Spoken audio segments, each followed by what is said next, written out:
Bienvenidos a Más que Palabras, un podcast de CRPL sobre comunicación y desarrollo. Aquí compartiremos historias, experiencias y entrevistas con profesionales que nos inspiran. Porque detrás de cada palabra hay una necesidad, una emoción y una historia que merece ser escuchada. Empecemos. Hoy tenemos a Fran, logopeda de CRPL. Le pregunté cómo quería que la presentara y me dijo, especialista de nada, que yo no me siento especialista, pero sí que es una gran profesional que acompaña a nuestros niños con necesidades en la comunicación. Y lanzamos este podcast con el tema de mitos o romper mitos sobre comunicación aumentativa y alternativa. Y la pregunta que le lanzamos a Fran es, ¿cómo sé yo que necesito una comunicación aumentativa o alternativa? Sí, yo creo que las personas que necesitan beneficiarse de la comunicación aumentativa y alternativa son todas las personas que no pueden confiar plenamente en su habla, por ejemplo. Creo que la comunicación aumentativa y alternativa no es solo para aquellos que no hablan, sino para aquellos que esta comunicación es poco fiable, aquellas personas o niños que no pueden participar plenamente en el colegio, en la casa, en la calle, y pues todas aquellas que necesitan poder expresar necesidades, poder expresar aquello que gusta y que no gusta. Y yo creo que básicamente es esto, las personas que no pueden participar o que esta habla es poco fiable. Aquí me has dejado sorprendida porque yo pensaba que si yo hablaba no necesitaba una comunicación ni aumentativa ni alternativa si ya hablo. Es verdad, es que es un mito muy, muy grande que se cree que es la única forma de comunicarse es el habla y es lo más normal, pero no es así. Hay personas que hablan, pero que no es suficiente para poder expresar todo aquello que necesitan, por lo tanto necesitan de otro recurso para poder participar y para tener, vamos, una comunicación lo más funcional posible. Y pasa mucho con niños autistas que sí que hablan, pero no pueden estructurar frases o no pueden explicar cosas. A veces hay niños que solo utilizan palabras aisladas.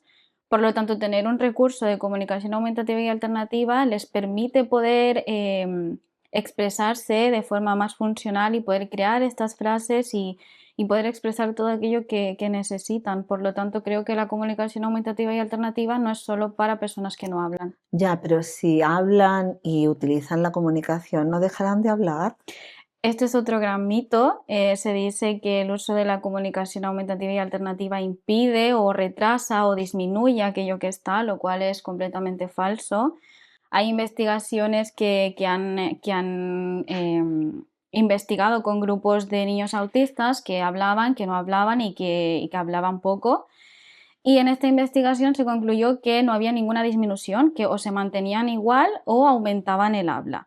Lo cual es un mito importante porque al final, si utilizamos dispositivos de alta tecnología, este dispositivo tiene voz, por lo tanto se piensa que es que mira, es que la tablet ya habla, pues es que el mío no va a hablar, lo cual es un mito que cuesta romper.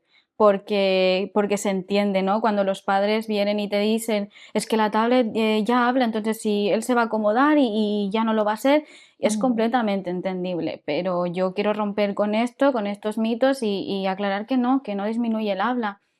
Y hay alguna frase que yo utilizo y que me gusta mucho decirla, que es que la comunicación aumentativa y alternativa no sustituye lo que falta, sino que muestra lo que siempre estuvo. Y yo creo que el mundo no supo escuchar. Es bonita esa frase, ¿no? Pensamos que no tienen nada que decir, ¿no? Exacto, Porque guardan silencios o nos lo dicen de forma diferente, exacto. pero sí, ¿tú crees que sí tienen cosas que decir? Por supuesto, creo que tienen mucho que decir, es por eso que acompaño dándole recursos y estrategias para que puedan expresar todo aquello que ellos viven. Al final creo que muchos de nuestros niños al no hablar presentan estas conductas em, que para mí son comunicación, que al final estas conductas que ellos hacen de supuestas rabietas y pataletas no lo son, están intentando expresarte algún malestar o felicidad incluso en estos comportamientos. Es por esto que pienso que tienen mucho que decir y yo lo he experimentado y lo he vivido, que al momento de ofrecerles, no, creo que no tienen que ganarse el derecho a comunicarse, pero en el momento que tú pones un sistema, ya sea de alta o baja tecnología, tú ves que ellos sí que tenían mucho que decirte. Entonces sí, creo que tienen mucho que decir. A lo mejor era que nosotros no sabíamos escuchar, ¿no? Exacto, Yo creo que hemos puesto mucho el enfoque en y no en nosotros. Hemos mirado fuera y no dentro, ¿eh? exacto.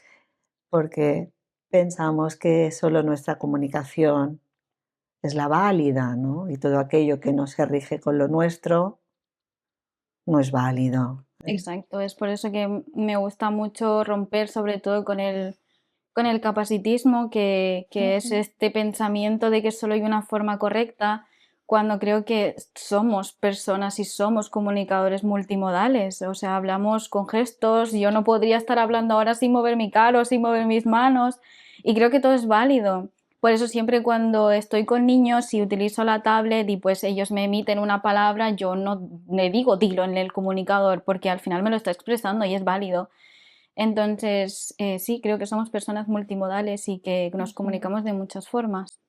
Entonces, por lo que dices, creo que el problema está en mi recepción, no en su comunicación, en cómo yo recibo.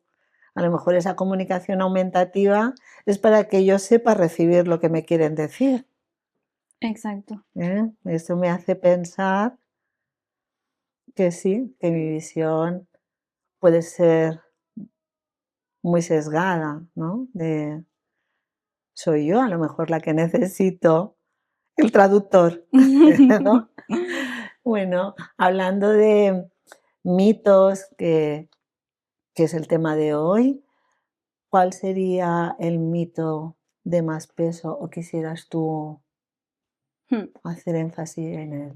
A mí hay uno en concreto, bueno, yo creo que hay bastantes que aún están presentes en la sociedad, pero hay uno que para mí es muy, muy importante, que lo he escuchado muy a menudo y quiero ser súper transparente porque quiero también expresar que la evidencia está cambiando, que hay actualizaciones y romper mitos no quiero, o sea, transmitir que busco juzgar o señalar a metodologías pasadas o a profesionales que utilizan estas metodologías. Creo que al final era lo que teníamos, era lo que existía, lo que se conocía. Ujú. Entonces, lo que quiero hoy es ser honesta pero sin juzgar, porque creo que al final todas estas metodologías que utilizábamos antes eran parte y son parte de nuestro historial profesional, lo cual creo que también era lo que Bueno, conocíamos. aprendemos por experiencia, ¿no? Exacto, Y vamos viendo qué funciona y qué no funciona, exacto. y hay nuevas investigaciones,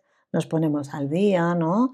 Y la capacidad de adaptación, de flexibilidad y de poder Mm, cambiar pensamientos está dentro de nuestra profesión, creo. exacto, sí, totalmente de acuerdo. Y más ahora que también hay muchas voces autistas que se escuchan mucho más, que son activistas de la comunicación aumentativa y alternativa, entonces la nueva evidencia también surge porque hay más conocimiento, sabemos mucho más. Y uno de estos mitos es las habilidades previas para utilizar un sistema de comunicación más complejo. Este mito viene de metodologías que estaban basadas en que la adquisición o el desarrollo del lenguaje era como una pirámide que tenía que cumplir ciertos requisitos para acceder a este sistema más complejo. Y pues siempre digo lo mismo y creo que lo he hablado contigo también, que tener un piano no te hace un pianista. Si tú tienes un piano y yo no te ofrezco el piano, yo no te puedo decir primero demuéstrame que sabes tocarlo y ya luego te lo doy. Y creo que un sistema de comunicación es completamente lo mismo, es muy similar al piano. Si yo no te ofrezco el sistema, ¿cómo me lo vas a demostrar? Si yo no te enseño, ¿cómo vamos a comunicarnos? Y el piano es lo mismo. Yo te tengo que enseñar a utilizarlo, darte el acceso siempre a él para que puedas tocarlo. Entonces creo que es un mito que hoy sigue, que aún está presente y el cual hoy quiero romper. Creo que todos merecemos el derecho a comunicarnos y a acceder. Creo que no es complejo, sé que se ve que hay muchas palabras, pero es que tú no enseñas todas las palabras de golpe, enseñas de a poco. Y también la nueva evidencia dice que el lenguaje se aprende en contextos significativos, que es un contexto cotidiano, natural, en el día a día, que incluso con nuestros niños autistas es súper importante. Yo siempre digo, si pudiese tener una batidora y poner el primer ingrediente, creo que mi primer ingrediente siempre sería la conexión. Creo que sin conexión yo no voy a poder enseñar plenamente. Y conexión no me refiero a una conexión emocional de "Oh, yo estoy contigo y quiero estar contigo", no es eso, sino que me refiero a una comprensión mutua. Entiendo lo que quieres, te modelo esto que tú quieres y nos entendemos y estás seguro y contento y cómodo conmigo. Cuando me hablaste, tú bien lo has dicho, ¿no? Esto creo que lo hemos hablado, ¿no? Pues tengo que confesar que soy un poquito mayor que tú, un poquito, y que me hizo pensar y recapacitar sobre muchas cosas, porque yo sí que he tenido la etapa, ¿no?, de creer en esos previos, en el previo de la atención conjunta, de la acción conjunta, ¿no?, bueno, de unos previos de tenerme en cuenta, de compartir no solo un espacio, sino un momento.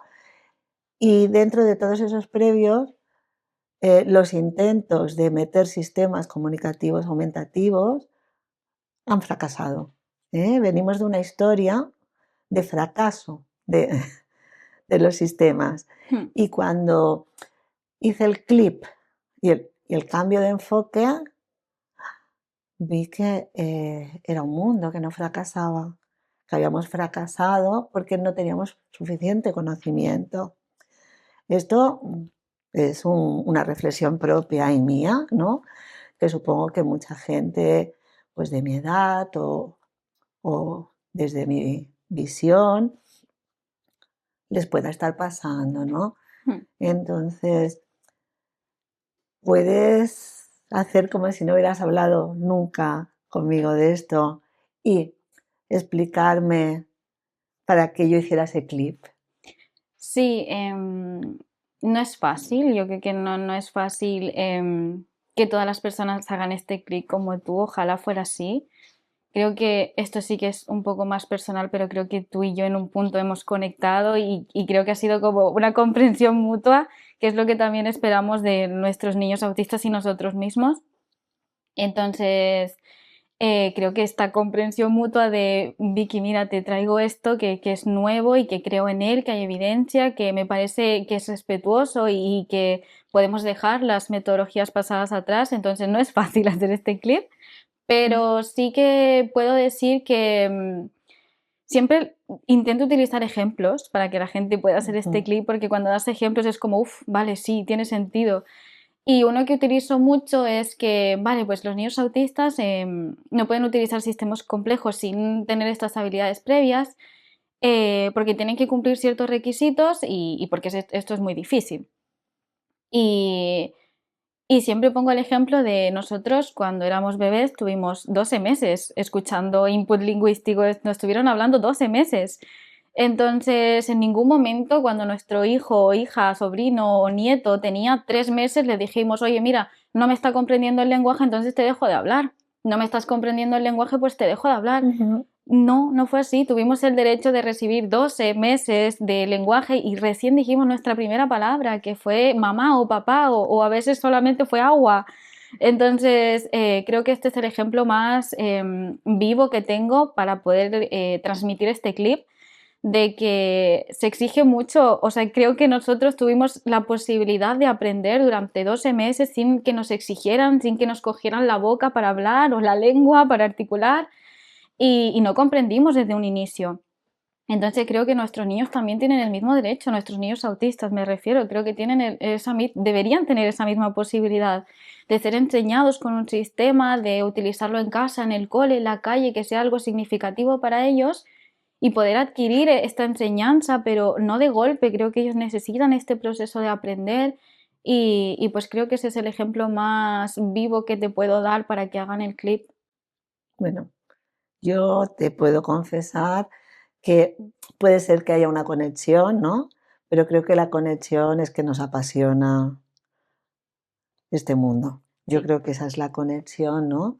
Las ganas de mejorar, las ganas de aprender, las ganas de hacerlo lo mejor posible y de integrar todo aquello que demuestre una eficacia, ¿no? Y una eficiencia. Sí. Creo que por eso es cuando alguien me dice algo, intento poder leer para ver si lo que me está diciendo me está contando un cuento o no, pero luego sobre todo me gusta comprobarlo y he podido comprobar esto que estás diciendo, lo he comprobado con nuestros niños y nuestras familias. Sí. Pero yo ahora me pongo en el lugar de mamás, ¿no? Y te digo, ¿qué puedes decirme para que yo deje de tener miedo? Yo siempre he dicho que el miedo es parte de. Creo que las cosas muchas veces nos van a dar miedo, pero lo importante es poder hacerlo con valentía y entender que nada de este miedo que tengas va a disminuir aquello que tu hijo tiene. O sea, te refieres al miedo a utilizar, ¿no? Sí, Comunicación sí, aumentativa sí, y el miedo a alternativa. utilizarlo. Yo creo que está presente, es por esto que quiero explicar que hay muchos mitos que no son así. Y yo creo que la única forma de romper con esos miedos es utilizarlo. Creo que la forma de dejar de tener miedo es intentarlo, modelar lenguaje con el comunicador en contextos que para el niño sean significativos y yo creo que sí que en el momento de enseñar tú te das cuenta de que, vale, sí, esto realmente funciona. ¿Y tú no crees que ese comunicador va a impedir o va a dificultar que mi hijo interaccione en situaciones, ¿no? ¿No será un impedimento físico? Yo creo que no. Siempre, bueno, tú también nos has enseñado esto, que si tenemos algún recurso físico que sea lo más funcional posible para nosotros, que no impida que podamos utilizar nuestras dos manos. Por eso yo siempre digo que el comunicador puede ser como un bolsito y que tengamos nuestras manos libres para coger cosas. Pero creo que no. Incluso, por ejemplo, muchas personas dicen, es que no puede llevar la tablet al patio en el cole porque pues se puede estropear y tal. Yo siempre digo que aquí hay muchas fundas anticaídas, pero si esto es un problema y vale, pues no la puedes sacar, pues podemos crear algún tablero general para el patio donde estén las palabras que más utilizamos, un vocabulario núcleo y que pues entre todos podamos enseñar que mira, está esto, nos sacamos la tablet porque se puede romper. Siempre digo que la tablet no tiene que estar en la mochila o cualquier sistema de comunicación, pero sí, creo que hay alternativas que si es poco funcional en el momento, que no estorbe en mi día a día, creo que hay otras posibilidades, hay otras cosas como este panel o pueden hacer un llavero con palabras de emergencia, pero la comunicación tiene que estar siempre, siempre. Muy bien, Fran. ¿Y podrías hacernos un listado de mitos que no hayamos tocado? Sí, hay uno muy común que se utiliza bastante. Yo siempre digo que me voy a hacer una camiseta que diga la comunicación es mucho más que el quiero, mucho más que las peticiones. Creo que es aprender y enseñar a utilizar el quiero es súper importante porque es una necesidad que nace de primer momento. Nuestros niños siempre quieren coger cosas y sin preguntar. Entonces sí que es verdad que hay que modelar el quiero, oye, Fran, quiero esto, quiero coger tal, pero siempre digo de no encerrarnos solo en estas palabras, que la comunicación es mucho más y nuestros niños tienen mucho más que decir. Y lo voy a explicar simplemente con mis experiencias en sesión. Yo tengo un niño que llegaba y veía la pantalla digital y quería dibujar y tal. Y yo al principio dije, vale, tú quieres dibujar y modelaba, quiero dibujar y no me sentía que no me escuchaba, que no era suficiente. Yo decía, falta algo, me tengo que dar cuenta de algo más. Y a las siguientes sesiones comencé a modelar solo dibujar. ¿Tú quieres dibujar un coche? Y él, sí. Y vale, dibujábamos el coche y a partir de que él integró el dibujar y el coche, aumenté el quiero. Entonces, ¿a qué quiero llegar con esto? Que a veces utilizamos tableros con pocas palabras y nos falta alguna que es la necesidad que tiene el niño ahora. Entonces, uno de los mitos que me gustaría romper es que la comunicación es mucho más que el quiero y mucho más que el dame. Por eso necesitamos que nuestros niños tengan un sistema con todo el vocabulario. Nosotros tuvimos acceso a todo el lenguaje cuando éramos bebés. Entonces creo que ellos también lo merecen. Creo que no se enseña todo de golpe, sino respondiendo a las necesidades de cada niño. Entonces, si este niño quería dibujar, pues yo presioné dibujar el coche, y él estaba súper contento, y yo creo que él también sintió como, uff, ¿me estás escuchando? ¿Es esto lo que quiero? No, no es solo quiero, es que No quiero quería dibujar. dibujar, pero quería dibujar un coche. Exacto, No era dibujar, quiero dibujar un exacto. Y coche. fue un momento muy, muy bonito. Entonces, a partir de ahí comprobé que sí, que la comunicación es más que el quiero y el dame. Es por eso que siempre me gusta ofrecer sistemas robustos, porque creo que merecen el acceso a todas las palabras. En el momento a veces creamos un tablero y no está la palabra que queremos modelar o la que él necesita, y nos quedamos cortos. Entonces creo que es importante siempre ofrecer un montón de palabras. Así que este sería otro mito. ¿Tenemos alguno más por ahí guardado en el bolsillo? Una que me gusta mucho, bueno, es que yo tengo muchos ya aquí, no me callo. Tengo uno que al principio no lo entendí porque es difícil romper con este mito, y era sobre que los niños autistas están demasiado desconectados para utilizar un sistema de comunicación. Y aparentemente sí, aparentemente parecen desconectados, parecen que no están en este mundo, y, y entendí que sí que están en este mundo, que son parte de este mundo, solo que tienen una forma de comunicarse, de procesar y de entender las cosas diferente a nosotros, y creo que eso es el enfoque neuroafirmativo, creo que eso es la neurodiversidad, estamos en un mundo donde todos somos diferentes. Y creo que también se tiene que dar a conocer esto, que somos mentes que funcionan diferente. Y sobre esto de que los niños autistas están desconectados, lo leí en un artículo de Damian Milton, que él hablaba sobre la doble empatía.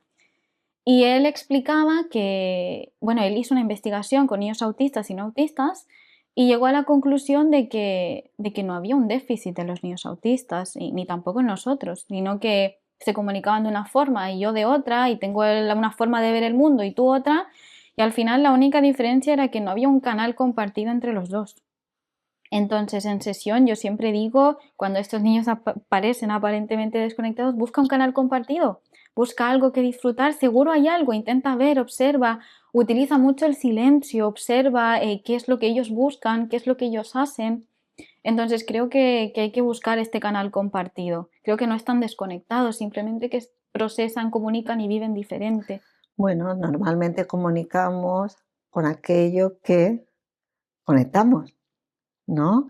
Yo a veces, según qué cosas escucho, desconecto, ¿no? O hay conversaciones que me aburren tanto que dejo de escuchar, Mm, pero no desconecto del mundo, desconecto de la conversación. claro. Y a veces hasta es sano desconectar de conversaciones. Supongo que podemos aburrirles mucho claro, en este procesamiento de sus intereses, los míos, Mm, ¿no? Porque queremos que se adapten a nosotros, mm, ¿no? Y tienen que jugar como queremos y tienen que, porque no podemos jugar. Yo, bueno, de estas cosas que lees, ¿no? Y una mamá colgó en un Instagram, ¿no? Mi hijo va a terapia un montón de horas para aprender a jugar con el tuyo. mm, Me gustaría que un ratito tú le pudieras enseñar a jugar con el mío. mm. Y dices, hostia, Es impactante. es Mm, verdad, porque dentro de la misma terapia muchas veces nos cuesta entrar en su juego y entonces es que no me deja jugar al lado de él o no me deja jugar con él. No, es que tú molestas su juego porque no estás jugando con con él, él. estás haciendo que él juegue como tú quieras jugar. Exacto. Entonces, a mí este es uno de los que me gustan, ¿no? Romper, porque es un esfuerzo que parece que ellos tienen que hacer siempre. Sí. Tienen que dejar de ser. Yo, eh, para mí, para mí, hace muchos años definí a mis niños con autismo como mis peces terrestres. Ujú. ¿Por qué? porque queremos que respiren fuera cuando respiran súper bien dentro del agua. Y no les dejamos respirar, los ahogamos. Mm. Y cualquier pez, cuando sale del agua y no respira, se agita, lucha, ¿no? Y es lo que para mí representaba a, a las conductas de mis niños, ¿no? Es que lo estoy ahogando, no yo, ¿no? Las demandas y las formas de hacer, los estímulos, los intereses, era un poco, pues, esta, este mirar y esta frase de, yo creo que me acompaña desde hace 15 o 16 años, estos son mis niños, mis peces terrestres, ¿vale? Entonces, em, dentro de estos mitos, dentro de la comunicación, dentro de las peculiaridades que presentan en su comunicación, ¿cómo puede ayudar un profesional en la comunicación aumentativa? ¿Cuál es el papel? Sí, creo que ya no solo el logopeda, creo que todos los profesionales que acompañamos a niños autistas, creo que todos deberían saber un poco sobre comunicación aumentativa y alternativa o sistemas de comunicación, porque al final, si nuestros niños están en este proceso de aprendizaje, la idea es que todos podamos modelar y utilizar el sistema para enseñar el lenguaje. Entonces, mi rol en concreto como logopeda con mis niños es poder enseñar lenguaje, enseñar a comunicarnos. Intento modelar en el comunicador. Modelar significa que yo toco las celdas, al igual que yo estoy hablando. Si yo te digo, hoy vamos a jugar a la piscina de bolas o vamos a jugar en la piscina de bolas, pues yo modelo jugar en piscina de bolas. Cómo modelo o cómo lo hago, porque sé que se ve muy complejo. Yo hago sesiones con los padres y siempre me dicen, es que vas súper rápido, es que yo no sé cómo lo haces súper rápido y bueno, estoy acostumbrada, pero no es fácil, no es fácil porque están todas categorizadas las palabras, entonces cuesta. Y siempre les digo a los padres, de la frase que tú has dicho, por ejemplo, vamos a jugar a la piscina de bolas, ¿cuál crees que es más importante que le pueda servir en otro contexto? Y siempre me dicen jugar, y digo, vale, jugar, perfecto. Entonces, este mismo verbo es el que vamos a modelar, pero nuestra frase sigue siendo gramaticalmente correcta. Entonces, siempre digo, apretamos en el comunicador la palabra más importante dentro de la oración. Entonces, si vamos a ir a jugar a la piscina de bolas, vamos a ir a jugar a la piscina de bolas, presiono jugar y luego aclarar el contexto, puede ser la piscina de bolas. Entonces, una vez que estas dos palabras estén integradas en el niño, es un modelado constante, es un aprendizaje constante, no lo van a presionar de inmediato. Hay algunos niños que sí, que lo pillan súper rápido y otros que necesitan más tiempo de aprendizaje. Entonces, una vez que presionemos estas dos y estén generalizadas, podemos seguir aumentando. Vamos a jugar en la piscina de bolas de color y mencionamos los colores. Entonces, ¿cómo lo podemos utilizar? Pues de esta forma, de lo que queremos decir o con lo que estamos jugando, presionar la palabra más importante, que en este caso suelen ser los verbos, o las palabras esenciales que pueden ser más, me gusta, no me gusta, sí, no. Entonces, creo que esta es lo que siempre explico a los padres, la palabra más importante de la frase. Vale, y esto sería un modelaje que tú haces con los papás, ¿no? En tu sesión. Y dentro de esta sesión, estos papás hacen, bueno, esa actividad, les das un espacio para que puedan practicar, porque claro, para aprender hay que practicar, ¿no? Exacto, Se camina andando. exacto. Pues sí, comienzo siempre mi sesión con una actividad que preparo yo, obviamente siempre con los intereses de mis niños. Entonces, durante esa actividad yo enseño y modelo, mira, presioné esta palabra de esta frase, presioné esta otra, él quería comunicar esto, lo valido y presiono esta palabra. Y después de que ellos me ven y yo voy guiando un poco, los hago participar a ellos. Entonces siempre nos ponemos, siempre suele venir un padre, entonces nos ponemos en redonda en algún juego que el niño haya escogido y siempre intento tener dos dispositivos, el del niño y el mío. Entonces yo voy modelando en el mío y le guío al padre cómo hacerlo. Entonces, sí, es una parte mía que yo guío y otra que ellos utilizan. Y les voy diciendo, vale, en esta frase, porque me miran siempre. Y si como lo he hecho bien, y yo sí, lo has hecho genial. El refuerzo positivo. El refuerzo positivo siempre. Entonces, a veces sí que me preguntan, Fran, pero de esta frase, ¿cuál tengo que modelar? Si habían dos verbos. Le digo, vale, pues modela el más importante. Si ha querido, por ejemplo, quiero jugar, el más importante no es el quiero, sino que él quiere jugar a esto, jugar. Entonces él presiona jugar. Entonces es una enseñanza muy dinámica. Intento estar con mi dispositivo y con el del niño, yo voy guiando con el mío y él me va imitando, me va copiando, me va preguntando y yo voy contestando. Es un modelaje entre todos. ¿Y esto en casa? Soy una logopeda muy exigente. Entonces soy muy pesada. Siempre le digo a los padres, soy muy pesada. Les pido siempre un vídeo a la semana. Entonces le digo, ¿cuál es el juego que más te gusta hacer en casa? Hay uno que me dice, por ejemplo, me encanta hacerle cosquillas. Y digo, vale, pues es un momento maravilloso para comunicar, para que tú puedas hacerlo en un contexto que es significativo para los dos. Entonces le digo, tú haces cosquillas, paras un momento, te quedas congelado y él te va a mirar con una cara de, toca más. Entonces responde a ese más y tú modelas más cosquillas y una vez que presionas vuelves a hacer cosquillas y vuelven a jugar y vuelves a hacer una pausa. Entonces siempre le digo que lo hagan en casa, siempre pregunto algo que conecte entre ellos dos, algún juego, algo que les guste mucho hacer.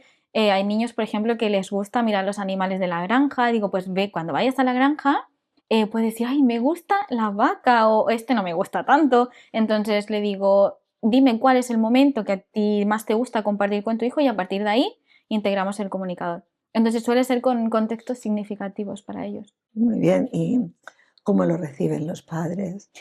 Eh, Hay algunos que no le gusta, es como, uff, deberes, pero al final pues ellos entienden que necesitan sus hijos poder comunicarse y al final tenemos que enseñar. Entonces yo creo que bastante bien lo reciben. Sí que es verdad que tienen muchas dudas y que siempre me dicen, Fran, es que es muy difícil o Fran, es que estoy modelando y se me va, es que voy muy lento y corre porque me tardo mucho. Y digo, bueno, es parte del aprendizaje, es que estamos todos aprendiendo. Entonces, eso, están todos aprendiendo. Vale. Pero el niño está contigo, el niño está con la familia, pero hay un contexto donde el niño está muchas horas. ¿Qué pasa con el cole? Eh, es un tema que no es fácil para mí hablarlo. Pero tenemos que hablarlo. Aquí Ya. venimos a debatir, a hablar, a incomodar, a ilusionar. Sí, no es fácil porque, como he dicho antes, al final no busco ni juzgar ni metodologías ni a profesionales, pero yo creo que vuelvo a recalcar que es nuestro deber como profesionales actualizarnos y formarnos o al menos conocer y leer la nueva evidencia. Entonces, creo que en los colegios hay mucho desconocimiento. Entonces, cuando yo llego y digo, este niño está utilizando tablets y está utilizando un sistema de comunicación, creo que se podría beneficiar muchísimo. Siempre es como, uff, es que es muy difícil. O uff, es que tenemos muchos niños. Es que, uff, es que ¿cómo vamos a modelar en el comunicador cuando hay un montón? Bueno, es que yo creo que se nos ha olvidado enseñarles. Yo creo que hemos olvidado esto que hacemos con los padres. Ah, es como si tú me dices, hoy vas a dar la clase en ruso. Pues para mí va a ser muy difícil porque no domino Hmm, la herramienta, ¿no? sí, Entonces, los profesores son profesores y saben de su temática, pero es como si tú le dices, tenemos que hacer lenguaje signado con este nene porque solo hace signado.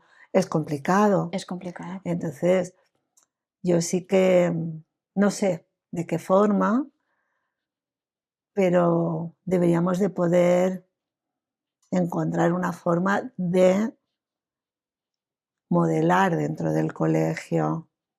Eh, Sí, Creo que tenemos, sobre todo los centros privados, ¿no? El CREDA no, porque está dentro del colegio, pero el CREDA tiene otra función y otro tipo de usuario, pero sí que creo que deberíamos de tener acceso a acompañar a nuestros niños en el colegio.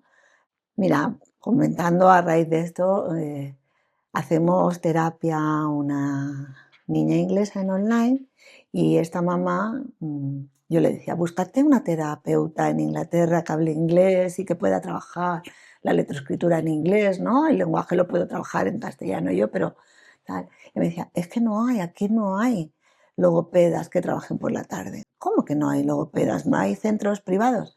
Sí, pero no trabajan por la tarde y cuando trabajan es que trabajan en horario escolar y dentro del contexto escolar. Le pagamos la familia para que vaya y acompañe en el colegio. Entonces, claro, no hay nadie que quiera trabajar por la tarde porque están todas trabajando en el colegio. Y pensé, claro, es que eso tiene sentido. Tiene sentido que si somos los profesionales de la comunicación o del lenguaje, podamos acompañar Claro. como acompañamos a nuestras familias, ¿no? Mm. Porque al final el acompañar a la familia es porque el niño se beneficie en el contexto y no de terapia, En todos. en todos los contextos. Nuestro contexto es un contexto artificial, aunque lo queramos hacer agradable. mm, A mí me molesta un poquito cuando un niño me dice, este es mi lugar seguro. Eso me lo han dicho muchos niños. Es mi lugar seguro, no. Su lugar seguro tiene que ser el mundo. Y para que el mundo sea su lugar seguro, el mundo tiene que comprenderlo, entenderlo y atenderlo. El niño no tiene que ganarse ningún derecho. Todo el mundo tenemos derecho a ser comprendidos, entendidos y atendidos.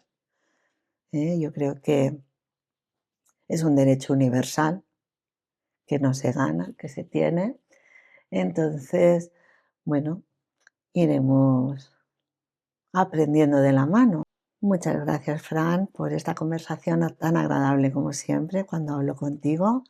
Creo que debemos de repetir esto. Tenemos que repetirlo, tengo mucho más que contarte. Bueno, y aparte de mucho más de contarte, creo que podemos aprender o debatir o incluso no estar de acuerdo en cosas así en directo y me parecería, bueno, chulo, Por supuesto, chulo. juntas como siempre aprendemos.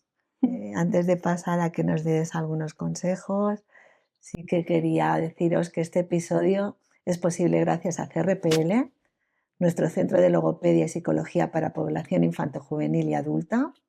En CRPL somos un equipo de más de 25 profesionales que trabajamos desde el 1995 acompañando a personas y sus familias en su desarrollo comunicativo y emocional. Ofrecemos evaluación, diagnóstico y terapia de forma presencial en Santa Coloma de Gramenet, además de opciones híbridas y en online, ¿no? Si queréis saber más, entrar en crpl.net o llamarnos al 93 468 16 95.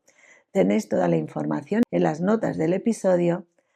Gracias a CRPL por hacer posible este podcast y a vosotros por acompañarnos. Bueno, después de este corte de publicidad de CRPL, continuamos con sacándote jugo y sí que me gustaría que dieras una serie de orientaciones o consejos para familias y para profesionales para que hubiera un uso aprovechable. Incluso también me gustaría que aprovecharas para consejos para el entorno. Sí, bueno, creo que los que siempre acojo más es a los principales compañeros de comunicación, que son la familia de nuestros niños. Lo que podría aconsejar es que que sean con sus hijos lo más libres posibles, que les entiendan, que comprendan, que al final es simplemente un cerebro que funciona diferente al nuestro. Consejos que podría hablar respecto a la comunicación aumentativa y alternativa es que la usen sin miedo, que puedan utilizarla en juegos, en situaciones conocidas con sus niños, que puedan apretar el comunicador sin miedo. Y respecto a los familiares, a los profesionales, perdón, creo que el consejo más honesto que podría dar es formarse, es conocer, es informarse. Hay muchas voces autistas, activistas que hoy están hablando de cómo ellos sienten y cómo han vivido todo el proceso de enseñanza de la comunicación. Creo que es súper enriquecedor poder aprender y conocer la nueva evidencia. Yo llevo mucho tiempo y con muchas cuestiones. Siempre te digo incluso ayúdame porque tengo dudas en esto, lo podemos compartir juntas, hablemoslo juntas. Creo que al final todos los profesionales podemos aprovechar esto y poder juntos unirnos e intercambiar estas cosas que al final las vivimos juntos con nuestros niños. Y yo creo que eso, que las familias también puedan validar todo aquellos que tienen las conductas de sus niños, que para mí son comunicativas totalmente. Siempre nos dicen algo de estas conductas, entonces siempre utilizo unas estrategias que lo utilizo un montón con los padres, que yo les digo las 2A, son 4, pero yo digo las 2, que es primero atribuir significado y aclarar contexto. Atribuye significado a eso que te están comunicando.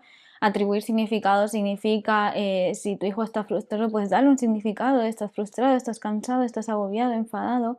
Y luego aclara el contexto, por qué estás así, vale, lo solucionamos juntos, modelamos en el comunicador. Entonces creo que sería este consejo y ya no para los padres, sino para el mundo entero, que el mundo pueda saber que hay cerebros que funcionan diferente, que son seres humanos únicos, que funcionan diferente y que somos seres humanos multimodales, que nosotros mismos los jóvenes que nos comunicamos con emojis y imágenes, pues ellos también tienen su forma de comunicarse y es válida y debemos aceptarla, que incluso el otro día vi un vídeo de que en un McDonald's había un sistema de comunicación para pedir y me pareció muy importante porque Que es lo que te hay... decía del medio, ¿no? Exacto, y me pareció muy curioso porque no hay esta oportunidad de ofrecer a nuestros niños esta comunicación en todos los entornos. Y me pareció tan importante y bueno, no se debería agradecer, pero es tan escaso que lo agradeces, como, "Uf, gracias". Y había un menú que era como, yo quiero hamburguesa y patatas, yo quiero la Big Mac o la cuarto de libra, y me pareció muy interesante porque al final tenemos que incluirlos, porque Y, son parte. bueno, y más en este mundo tecnológico, ¿no? Donde tenemos tantos avances, no costaría tanto tener tablets o comunicadores o paneles, ¿no? Interactivos donde pudieran, pero en todos los espacios. Sí, Yo creo eh, que el niño vaya con su comunicador me parece bien, pero facilitar para el día que el comunicador no funciona, se le ha acabado la batería, se me ha olvidado en casa, tendría que haber espacios exacto. con comunicación, Para pero que es que puedas. además yo cuando voy a un sitio tengo letreros y carteles que me ayudan, me dirigen, no me pierden, Exacto. ¿eh? Y no por eso dejo de hablar, ¿eh? Cuando te ponen lavabo y te ponen El los símbolo. dibujitos de esto, es un soporte visual, es una comunicación Exacto. aumentativa, pero yo puedo decir, oye, ¿dónde está el lavabo? O ya he encontrado el lavabo, ¿no? A mí me encantaría que hubiera un mundo para todos, ¿eh? Entonces, me parece una cosa que dejamos aquí a reflexión, que estamos abiertos a este debate y ojalá llegue a instituciones y puedan dar dinero para, para facilitar no solo los espacios. Yo siempre digo que los espacios tienen que ser accesibles, pero sobre todo amigables. y no tenemos espacios amigables, los tenemos accesibles, Sí. ¿vale? Entonces, bueno, dentro del formato del podcast nos piden un ejercicio. Un ¿Qué ejercicio. ejercicio nos darías? Uf, es que yo creo que depende mucho del interés de cada niño, Bueno, pues pero uno, piensa en uno que a ti te haya uno, gustado. a mí uno de los que utilizo muchísimo son las burbujas. Creo que las burbujas a los niños les vuelve loco. A mí también. Entonces creo que en mis salas siempre tengo que tener un bote de burbujas. Entonces, las burbujas, por ejemplo, podría ser un buen juego. Podemos lanzar burbujas y tener nuestro dispositivo de comunicación y decir, ay, vale, tú quieres más burbujas y modelamos más burbujas. Intentamos siempre no utilizar estas pausas incómodas de hazlo tú, pero venga, tú puedes. No, que sea algo natural, algo dinámico, un juego divertido. Entonces hacemos una pausa muy corta, vale, más burbujas y seguimos tirando más y más. Y ya no solo modelar más burbujas, sino hablar sobre las burbujas. Uy, son grandes, son pequeñas, están mojadas. Entonces creo que este sería un juego muy divertido, creo que a los niños les encanta, yo lo utilizo siempre. Entonces, sí, las burbujas. Muchas gracias. Y para cerrar, ¿podrías hacernos un resumen de aquellas cosas que tú quieres que queden? Sí, a mí me gustaría romper con el miedo de utilizar comunicación aumentativa y alternativa. Creo que todos tienen derecho a comunicarse y nadie debería ganarse este derecho a comunicarse. Entonces sí que me gustaría resumir todo con romper estos miedos y que puedan nuestros niños comunicarse con libertad y poder participar. Y como lo dije antes, creo que la frase que podría resumir todo que me gusta mucho es que la comunicación aumentativa y alternativa no disminuye lo que hay, sino que revela lo que siempre estuvo. Entonces, como personas nos queda escuchar lo que siempre estuvo ahí. Pues muchas gracias. Yo quisiera acabar también de recoger, ¿no? Y como profesional, pues sí que me gustaría, bueno, animar a enfrentarse a cosas nuevas, a salir de nuestras zonas de confort, a acompañar, ¿no? Acompañar no solo a las familias, sino también a nuestros niños, porque muchas veces eh, trabajamos con nuestros niños, pero no acompañamos. ¿Eh? La palabra acompañar, hacer que las sesiones de terapia sean divertidas, eh, que, que no sea un suplicio venir Sí. a terapia. Tenemos que, yo siempre digo que tenemos que ser atractivos y divertidos para nuestros niños. Tenemos que ser significativos, ¿no? Sí. Que es una de las cosas que yo quisiera poner de relieve y luego quisiera simplemente decir, ¿no? A aquella gente que tiene miedo de la comunicación aumentativa, pues oye, dejen de usar gafas, porque si usan gafas van a dejar de ver, ¿no? Si yo necesito gafas porque mi vista funciona diferente, me las pongo y mi visión no se fatiga tanto, ¿no? Entonces, si queremos que nuestros niños que comunican de forma diferente comuniquen y entendamos lo que comunican, pues tendremos que darles recursos y a lo mejor evitaríamos conductas, evitaríamos mutismos situacionales, porque no son selectivos, señores, son situacionales. ¿Eh? Nuestros niños no son selectivos. Depende de la situación, están cómodos o no. Entonces, muchas gracias por habernos escuchado, muchas gracias a Fran por habernos dedicado, no su sabiduría, porque ella no quiere que yo diga que sabe, ni su expertía, porque no quiere que diga, pero para mí, bueno, sí que es una persona de la que aprendo y decir eso, a mi edad no hay tantas de las que aprenda, hay muchas, pero no tantas ni tan jóvenes como Fran. Espero que os guste y hasta el nuevo episodio. Gracias por estar aquí.